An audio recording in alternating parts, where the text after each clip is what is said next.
Llegamos ahora, hermanos, a la última palabra que el Señor pronunció en la cruz. En la séptima palabra, a la hora novena,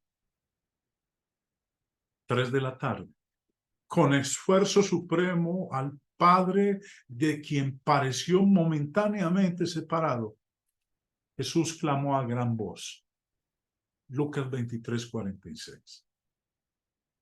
Entonces Jesús, clamando a gran voz, dijo: Padre, en tus manos encomiendo mi espíritu. Y habiendo dicho esto, expiró.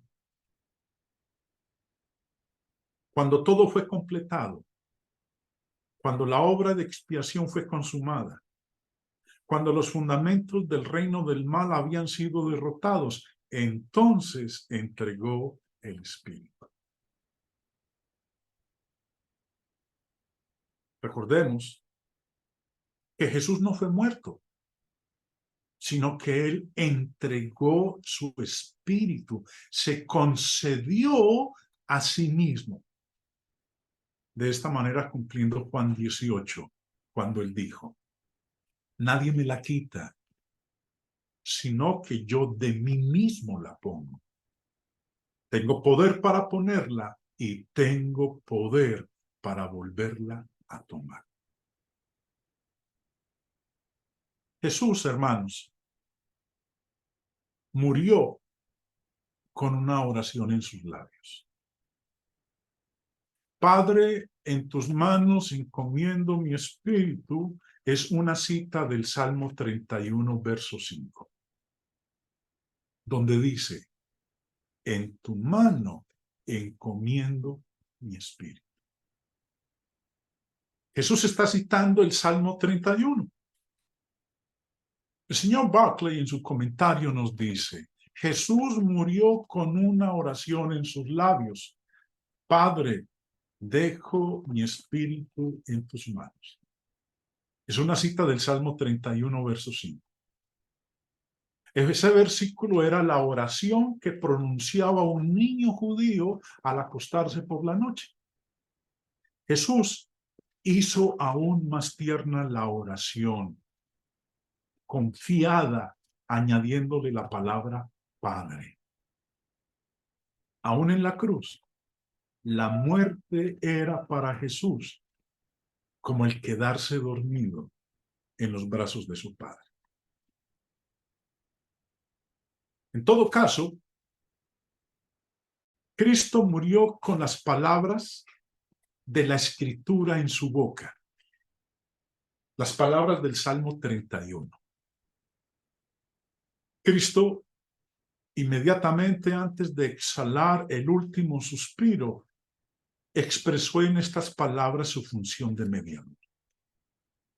Es ahora cuando consumaba su holocausto, hacía su expiación por el pecado y daba su vida en rescate por muchos. Con esas palabras, venía a depositar el sacrificio en el altar de la cruz y en manos de Dios, a quien todo sacrificio ha de ofrecerse. La voluntad del oferente era un requisito indispensable para la aceptación del sacrificio, y así lo hizo Jesús desde su entrada en este mundo. Y ahora, como escribió Bossuet, lo más grande del mundo es Cristo. Lo más grande de Cristo, su pasión y muerte. Lo más grande de su pasión, su último suspiro.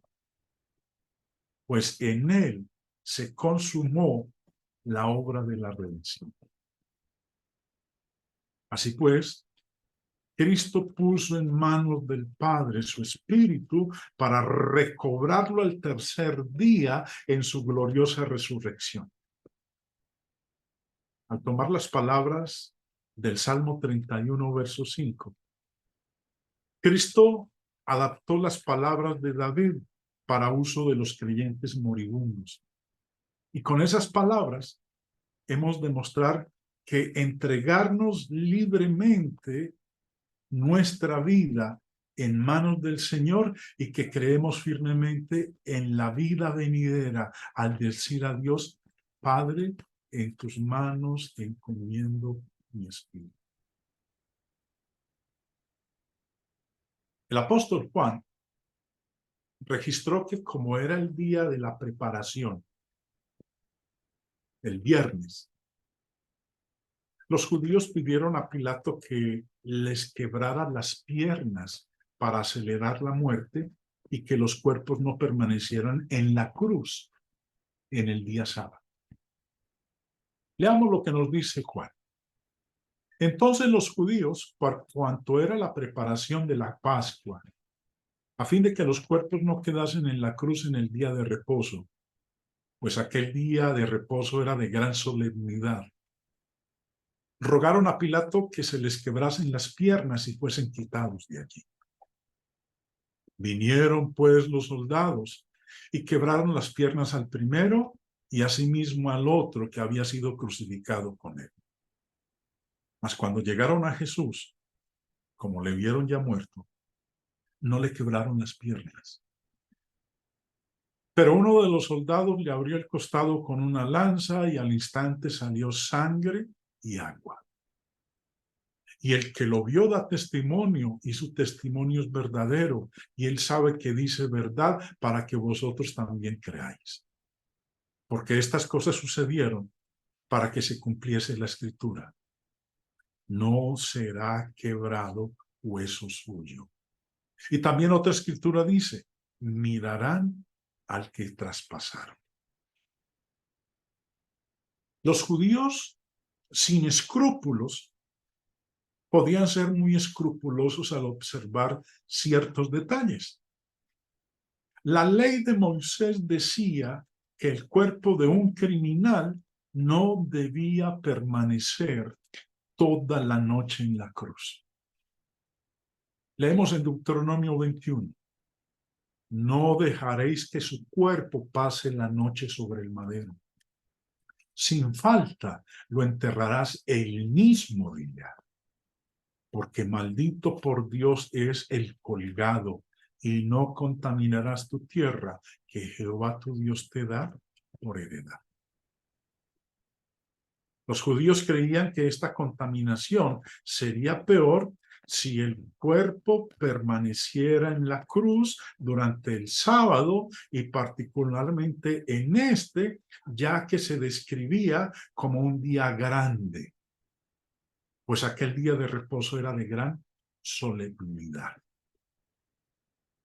Porque caía durante los 7 días de la fiesta de la Pascua. Cuando los soldados llegaron a la cruz y vieron que Jesús ya estaba muerto, no le quebraron las piernas, sino que uno de los soldados arrojó su lanza y atravesó el costado de Jesús, haciendo salir sangre y agua. Se cumplieron 2 profecías.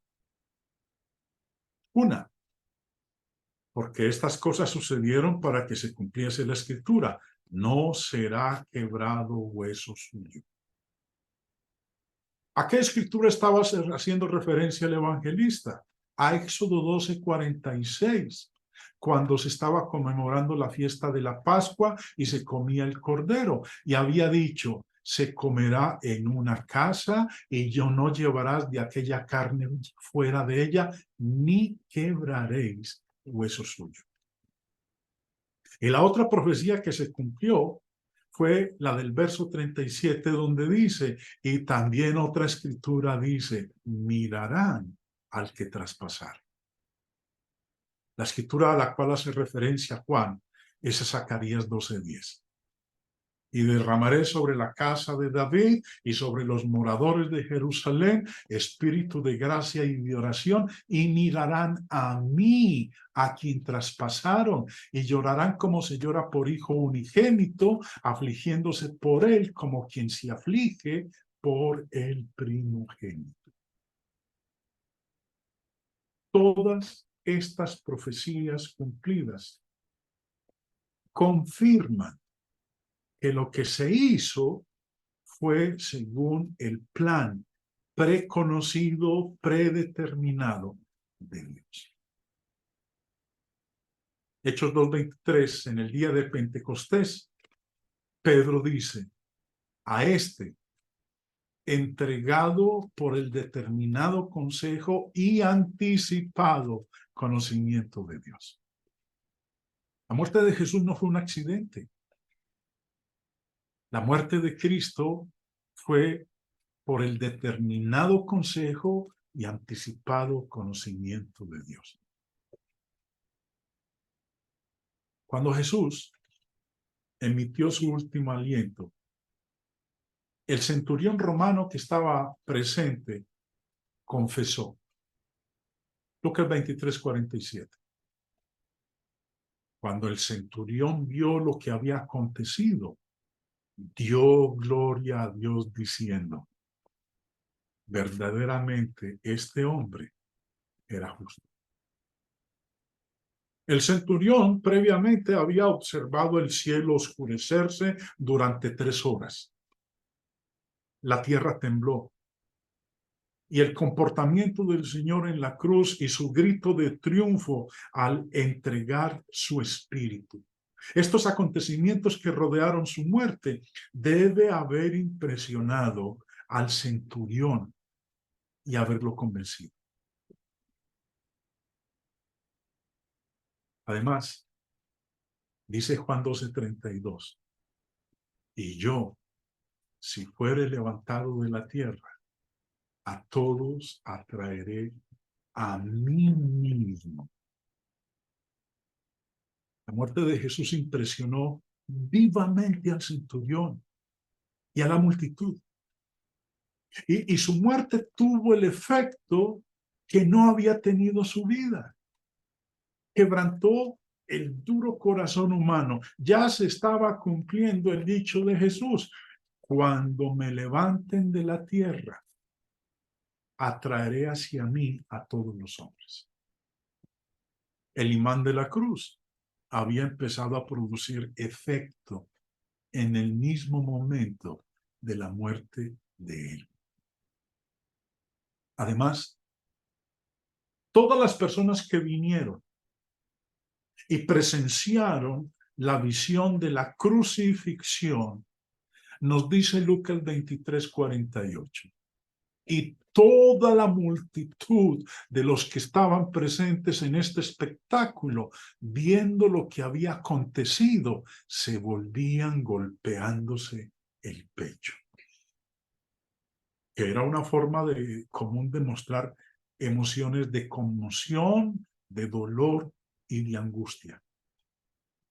Quizás a estas alturas algunos estuvieran preguntando, ¿qué hemos hecho? Retrocedamos. El Señor aún no ha muerto. El Señor aún está transmitiendo su mensaje. En Juan 13, verso 19, antes de él morir, antes de ser crucificado, hablándole a la gente en su predicación, les decía, desde ahora os digo, antes que suceda, para que cuando suceda, creáis que yo soy.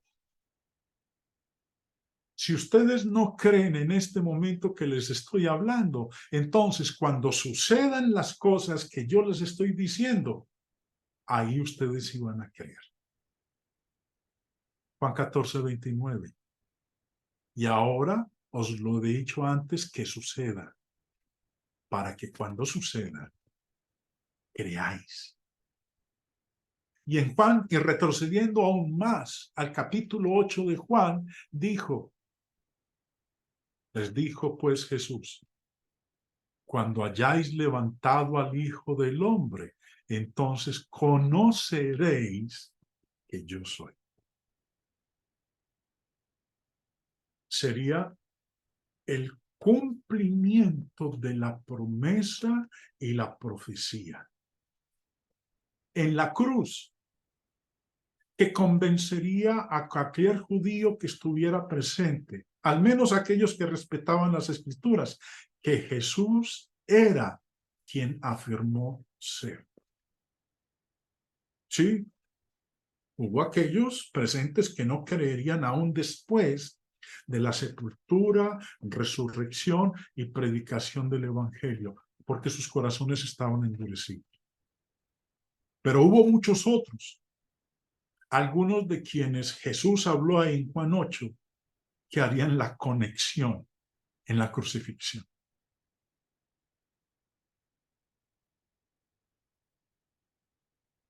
Volviendo al texto de Lucas 23, lo que ocurrió con las multitudes ahí presentes, dice el texto, y toda la multitud de los que estaban presentes en este espectáculo, viendo lo que había acontecido, se volvían golpeándose el pecho. Quiero que lo leamos ahorita, hermanos. Este mismo pasaje en la Biblia de las Américas está vertido en esta forma. Y cuando todas las multitudes que se habían reunido para presenciar este espectáculo, al observar lo que había acontecido, se volvieron golpeándose el pecho. Un gran número de personas. Porque dice, cuando todas las multitudes, no simplemente una multitud, sino multitudes, plural, lo cual enfatiza el gran número, se habían reunido. ¿Y para qué se habían reunido? Para presenciar este espectáculo. Esta palabra se encuentra solamente aquí en el Nuevo Testamento. Pero en otros textos griegos significa una representación teatral. Se habían reunido para ver un espectáculo, pero quedaron con una actitud totalmente diferente. Hay un término aquí que quiero que le prestemos atención. El término observar. Al observar lo que había acontecido. La palabra observar viene de este término griego. Y el señor Vine nos lo explica. Dice, de foros, un espectador. Se usa de uno que mira una cosa con interés y con un propósito, implicando generalmente una cuidadosa observación de los detalles. En otras palabras, esas multitudes que estaban ahí reunidas observaron, prestaron atención a cada uno de los detalles que se estaban presentando en ese momento. No fue una mirada casual, sino que dice implicando generalmente una cuidadosa observación de los detalles. Dice también el señor Vine, denota ser un espectador de, indicando el cuidadoso examen de los detalles del objeto observado. Ellos fueron a presenciar un espectáculo, pero fue algo mucho más que un espectáculo, porque cada uno de los acontecimientos que se presentaron ese viernes entre las 9 y las 9 de la mañana y 3 de la tarde, ellos que estaban ahí presentes al pie de la cruz, dieron un cuidadoso examen de los detalles de lo que estaba sucediendo. Las personas, las multitudes ahí presentes, entendieron lo que pasó de lo que vieron que sucedió. Y colocando estas cosas juntas con los otros hechos, llegaron a una conclusión. Y eso los llevó a que ellos, una vez más, toda la multitud de los que estaban presentes en este espectáculo, viendo lo que había acontecido, se volvían golpeándose el pecho, con señal de angustia, con señal de consternación. Se dieron cuenta en este momento a quién habían matado: al Hijo de Dios. Aquel que en vida les estuvo hablando, diciendo que era el Hijo de Dios. Ellos creyeron que habían matado a un criminal, pero no, en este momento, con todos los eventos que se presentaron y prestando atención a cada uno de los hechos, se dieron cuenta de lo que habían hecho. Por eso dice, se volvían golpeándose el pecho, como señal de angustia y de consternación. La reacción de ellos era un cumplimiento de la profecía en Zacarías capítulo 12. Dice, y derramaré sobre la casa de David y sobre los moradores de Jerusalén espíritu de gracia y de oración. Y mirarán a mí, a quien traspasaron, y llorarán como se llora por hijo unigénito, afligiéndose por él como quien se aflige por el primogénito. Y verso 11. En aquel día habrá llanto, habrá gran llanto en Jerusalén. Por eso dice, se volvían golpeándose el pecho. En aquel día habrá gran llanto en Jerusalén, como el llanto de Adad-rimón en el valle de Megiddo. Algo en lo que vieron y escucharon al momento de la crucifixión produjo esa reacción en las multitudes. Notemos, hermanos, que el versículo dice que la reacción se produjo cuando vieron lo que había acontecido. ¿Qué hizo esto tan diferente que afectó a tantas personas de la manera que lo hizo? Pudo ser solamente a causa de que comprendieron quién era ese hombre que estaba en la cruz. Y ellos solamente pudieron comprender eso por un despertar a su verdadera identidad.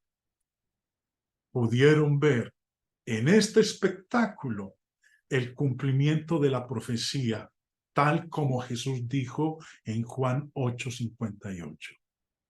Cuando hayáis levantado al Hijo del Hombre, entonces conoceréis que yo soy.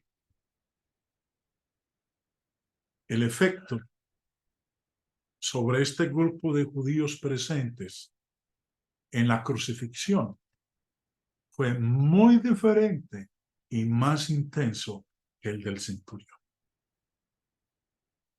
Es significativo que varios de sus conocidos fueron testigos oculares de su crucifixión. Dice Lucas 23:49, pero todos sus conocidos y las mujeres que la habían seguido desde Galilea estaban lejos mirando estas cosas. Fueron testigos oculares de su crucifixión, porque más tarde, cuando resucitó de la tumba, pudieron testificar lo que sucedió. Estamos resignados a hacer la voluntad eterna de Dios. ¿Es nuestra vida, está nuestra vida envuelta en el servicio al Señor? Podemos decir, Padre, en tus manos entrego mi vida, mis talentos, mi riqueza, mi alma. Jesús dio todo lo que tenía por nosotros y nos pide que demos nuestras vidas en reconocimiento de eso. No podemos hacer menos. La primera palabra que el Señor pronunció en la cruz fue por la intercesión de los demás. Padre, perdónalos porque no saben lo que hacen. Y su última palabra fue la sumisión de él mismo. Padre, en tus manos encomiendo mi espíritu. Su amor lo sometió a la más vil de las muertes. Su vida estaba tranquila porque estaba en las manos de su Padre. Sabemos qué ocurrió con su espíritu cuando lo entregó al Padre, porque fue su segunda palabra en la cruz, cuando al ladrón arrepentido, quien le dijo, acuérdate de mí cuando vengas en tu reino. Entonces Jesús le dijo, de cierto te digo que hoy estarás conmigo en el paraíso. El espíritu que el Señor le entregó al Padre, su vida fue con este hombre arrepentido a el seno de Abraham, al paraíso que se encuentra en el Hades. Pero lo que Jesús dijo mientras moría es suficiente para nosotros. Con esto concluimos, mis hermanos, estas lecciones de los 7 pensamientos, las 7 palabras que nuestro Señor pronunció en la cruz. Si alguno de los presentes aún no es hijo de Dios, hoy es el día de salvación. Si aún sus pecados no han sido lavados en la sangre de este Hijo de Dios, que hizo todo esto por amor a nosotros, hoy es el día de salvación. Si podemos asistirle y ayudarle en el cumplimiento de este plan de Dios para que usted sea beneficiario de lo que ocurrió en este día hace 2000 años, para nosotros será un honor y privilegio poder ayudarle. Lo único que tiene que hacer es comunicarse con nosotros. Y para los que ya somos hijos de Dios, si necesitamos enderezar nuestra senda, porque nos hemos salido un poco de ella, hoy también es el día de salvación. Solo tiene que arrepentirse, orarle al Señor y pedirle perdón por habernos extrañado. Dios les bendiga, mis hermanos.